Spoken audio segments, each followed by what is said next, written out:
Neste momento, Deus, através desta emissora, leva até você mais um programa de fé, com mensagens, hinos e orações a seu favor.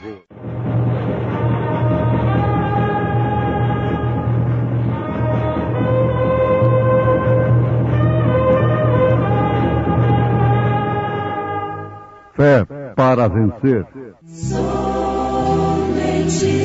crer, somente crer, tudo é possível, somente crer. Moisés, porém, disse ao povo: não temais, estai quietos, e vede o livramento do Senhor, que hoje vos fará. Porque aos egípcios que hoje vistes, nunca mais vereis para sempre. O Senhor pelejará por vós, e vos calareis. Então disse o Senhor a Moisés: porque clamas a mim? Dize aos filhos de Israel que marchem. Para que pecar contra Deus?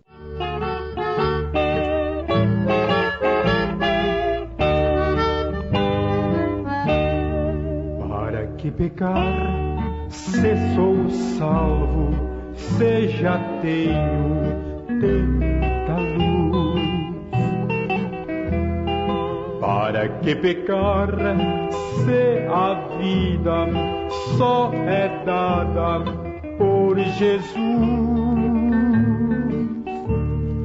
Para que pecar, se o inferno só espero pecador?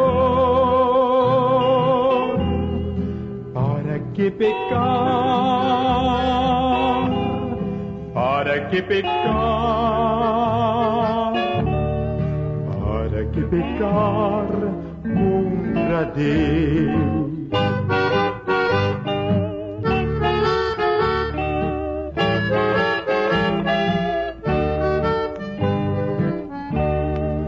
É melhor viver santamente, vitorioso contra o mal, pois Jesus prepara aos seus santos uma pátria eterna, uma pátria lá no céu, onde o mal não entrará. Para que pecar? Para que pecar? Para que pecar contra Deus? Para que pecar? Para que pecar? Para que pecar contra Deus? Para que pecar contra Deus? Para que pecar contra Deus?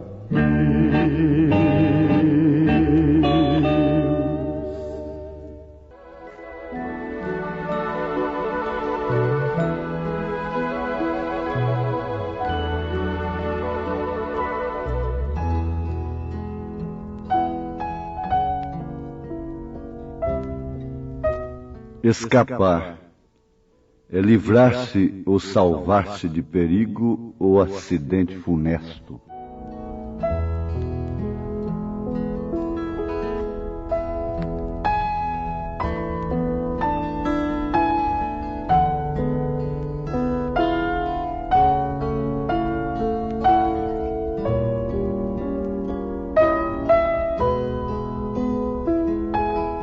Queremos formular aqui 3 perguntas. Para que pecar contra Deus? Para que pecar contra alguém? Contra seu esposo? Contra sua esposa? Contra irmãos? Para que pecar contra si mesmo? Ouvintes, o que encurrala o homem, o que coloca o homem num corredor que vai parar numa cela incomunicável é o pecado. Sabemos que o rei pode descer até lá, pôr um tapete nesse corredor e tirar de lá quem matou seu filho e colocá-lo no seu lugar. Isto porque ele é soberano, ele pode fazê-lo. Mas uma coisa ele tem que ouvir lá dentro daquela cela: eu reconheço que mereço morrer.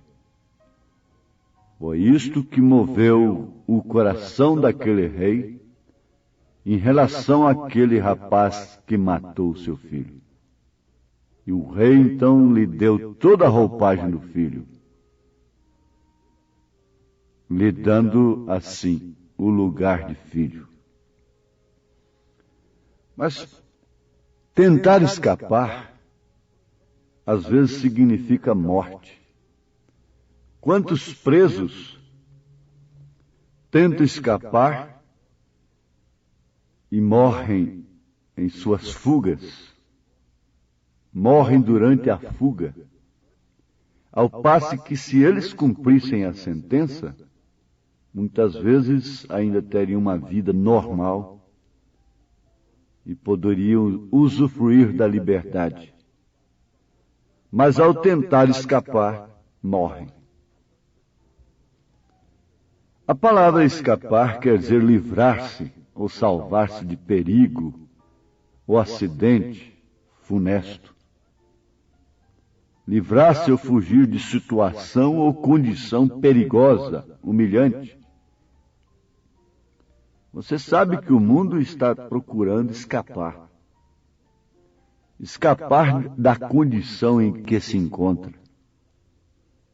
É uma condição perigosa, é uma condição humilhante. O mundo está vivendo um acidente funesto, mortal. Mas escapar de que maneira? Fazendo para si reservas contra si próprio. Se armando de forma tal que por si se destruirá. Então isto não é escape. Isso não leva o mundo a escapar da situação em que se encontra. Não leva o indivíduo a se salvar da situação em que se encontra. Agora, nós encontramos que muitos se expõem voluntariamente ao perigo, o que é um suicídio premeditado. Uns suicidam fatalmente dentro de segundos, outros suicidam durante anos, ingerindo a nicotina e o alcatrão. Através do fumo, o homem está suicidando voluntariamente, se expondo ao perigo de ter um câncer. O homem que se torna um alcoólatra, ele pode dizer que não dá conta. Não importa. Ele está de todas as maneiras agredindo o seu fígado, o seu cérebro, a sua saúde, a sua vida. Ele está suicidando premeditadamente. Ele está pecando contra si mesmo. Agora, o profeta disse para uma mulher: você não pecou contra Deus, você pecou contra seu marido. Vai e confessa a ele e tudo estará certo. Porque ela disse: eu já confessei a Deus, pensando que estava tudo certo. Ora, ninguém trai a Deus, porque Deus vê todas as coisas. Deus não é apanhado de surpresa. Chama o Judas de o traidor. A própria Bíblia fala assim. Mas como se o próprio Senhor Jesus, quando o chamou, já sabia quem o trairia?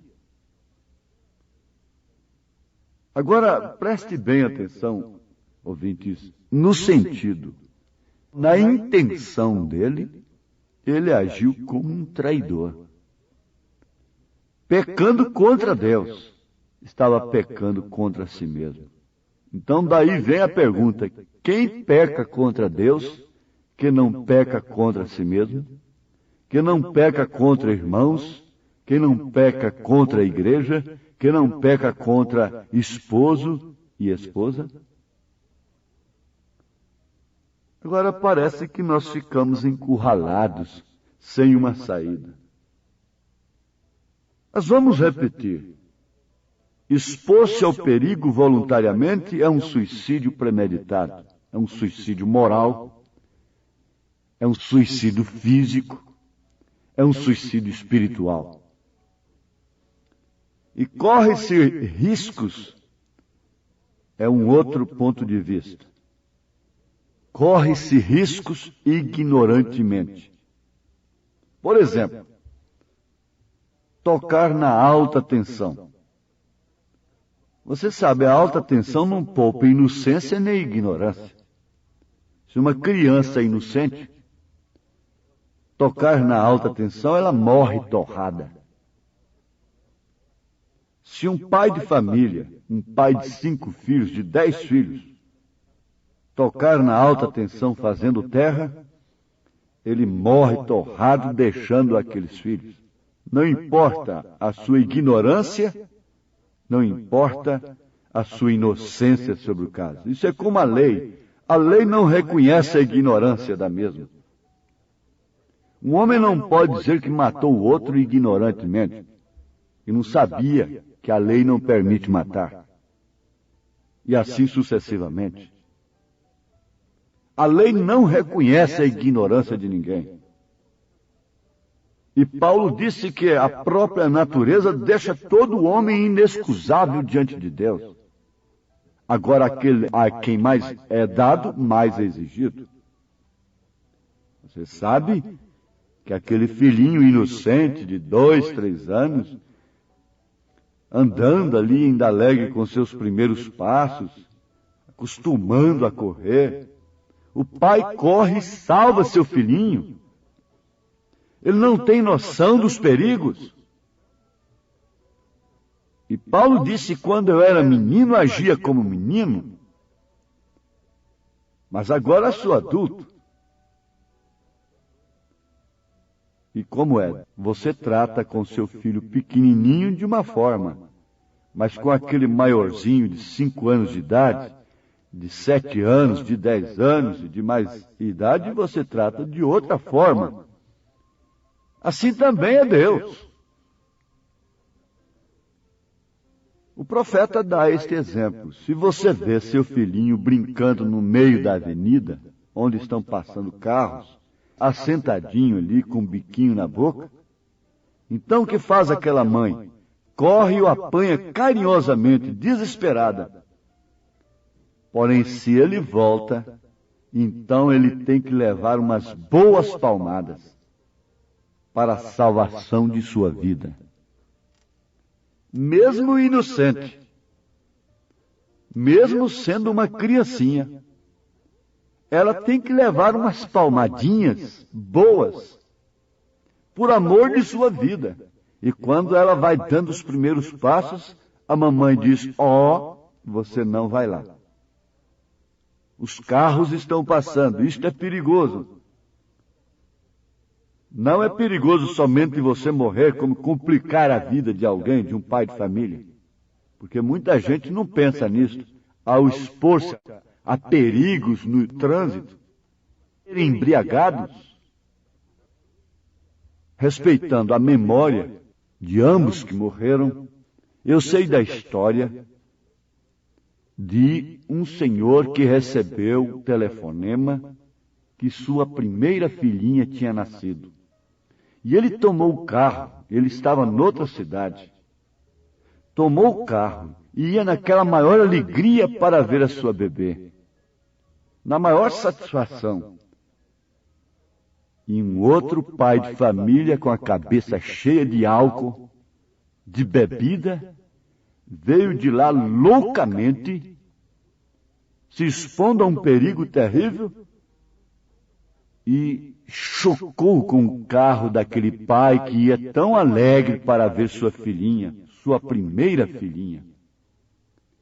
Ambos morreram. O pobre do homem não tinha culpa nenhuma. A sua criancinha não conheceu o papai. A sua esposa, a família ficou num drama terrível. Ela esperando o pai aparecer no quarto, alegre, lhe beijá-la, pegar a criancinha nos braços. Teve que saber dramaticamente que um alcoólatra matou seu marido. Isto foi um crime, e um crime premeditado, disse o profeta. Ele disse que um homem que burla as leis do trânsito e mata outro é um crime premeditado. Agora, os perigos que se enfrenta diariamente, esse já é um outro item,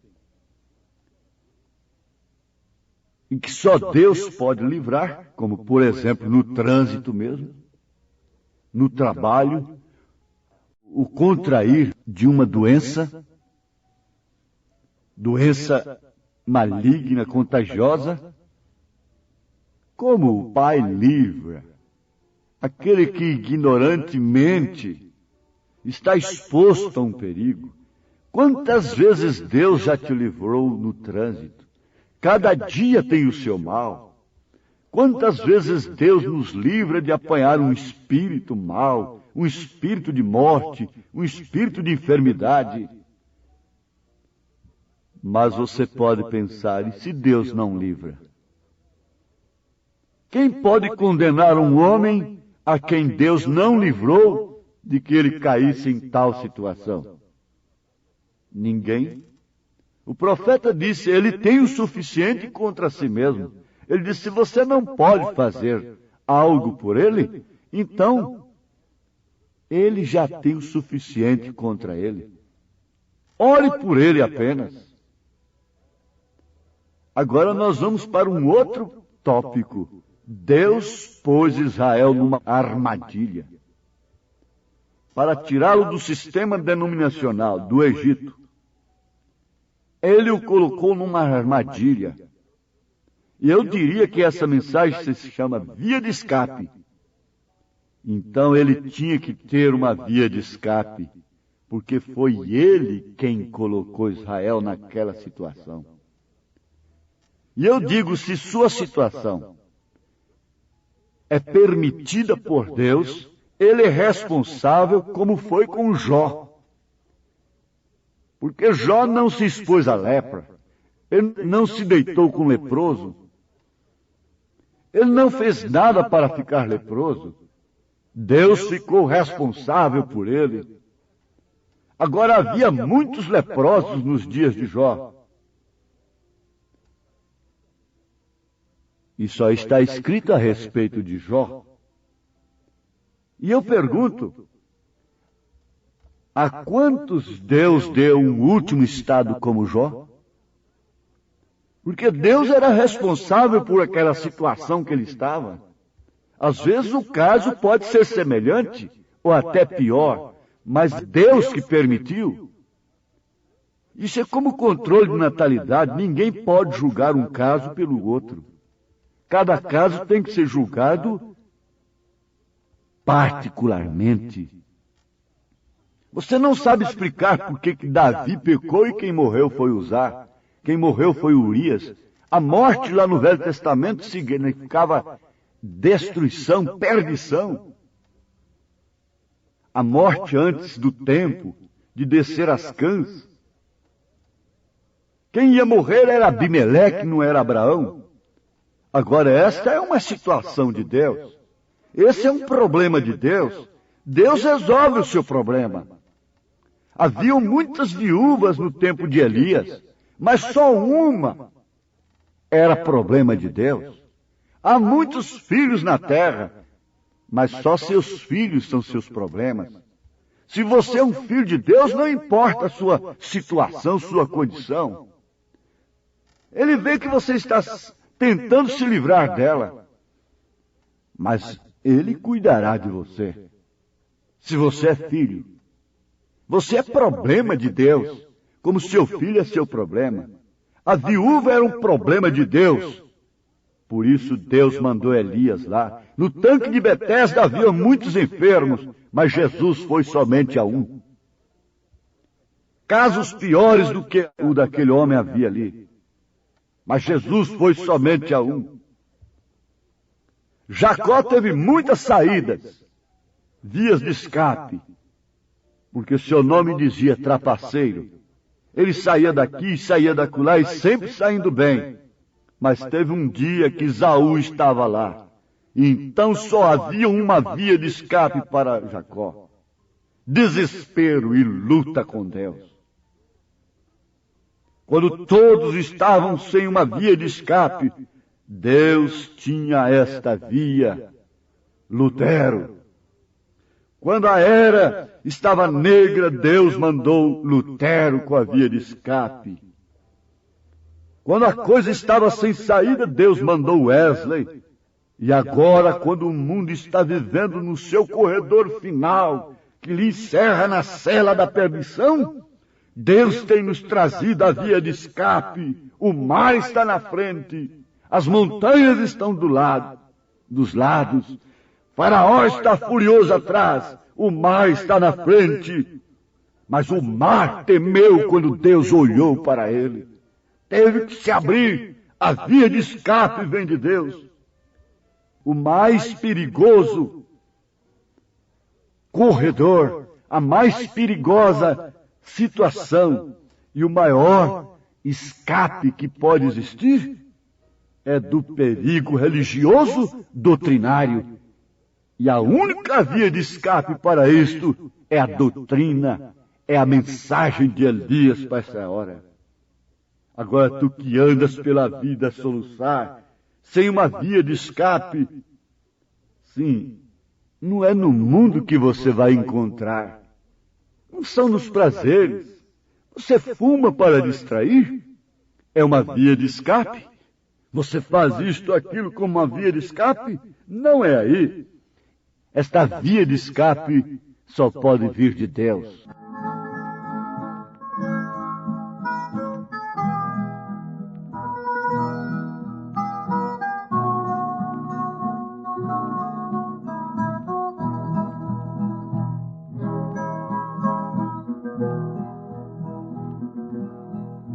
Tu que andas pela vida soluçar,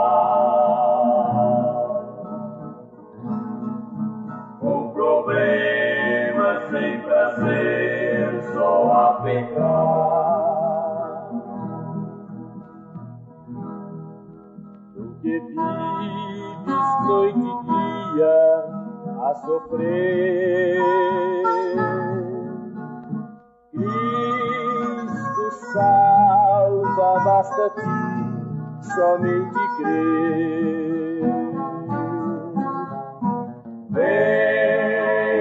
Vem, ó pecador, eis o teu Senhor. E Cristo é a mensagem, Cristo é a palavra revelada.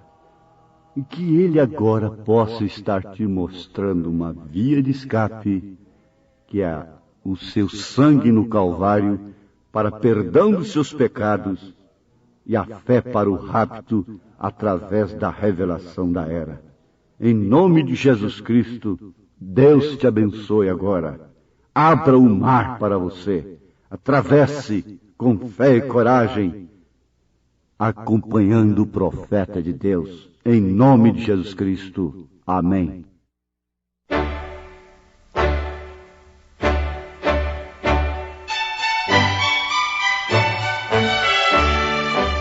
Ouvintes, escreva-nos pela caixa postal de número 15.020, 15020, CEP 74.501-970, Goiânia, Goiás. O nosso endereço na internet é www.apalavraoriginal.org.br. Volte a nos ouvir amanhã novamente, neste mesmo horário, nesta emissora, se o Senhor nos permitir, com fé no Filho de Deus, a fé que vence o mundo.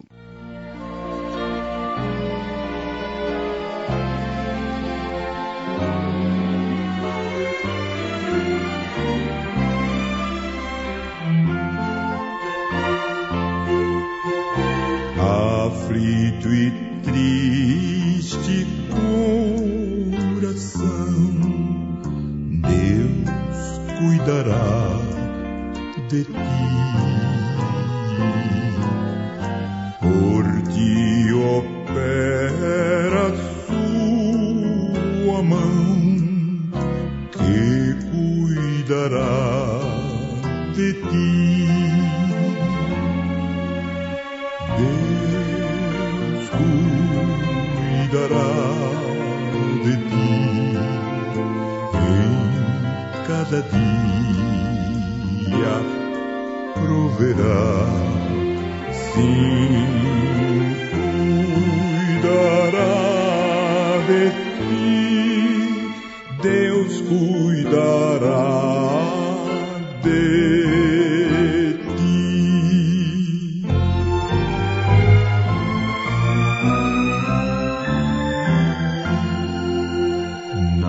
Dor cruel na provação, Deus cuidará de ti. Socorro dai salvação, pois cuidará de ti.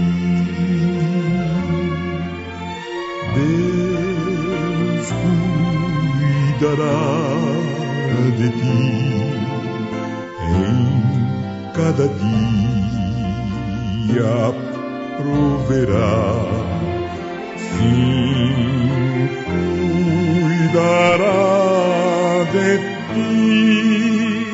Deus cuidará de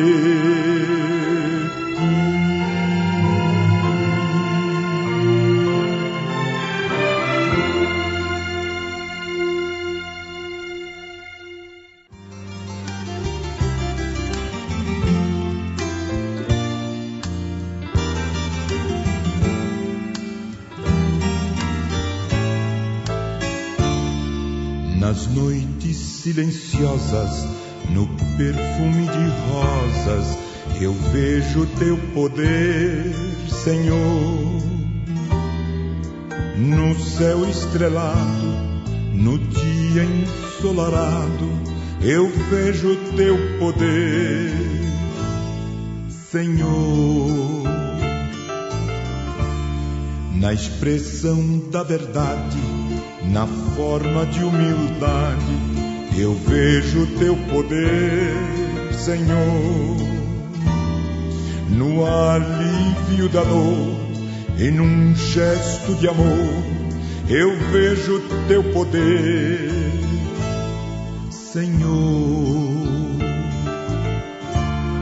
Eu vejo teu poder, Senhor. Eu vejo teu poder, Senhor. Nave a voar no bramido do mar, eu vejo teu poder, Senhor.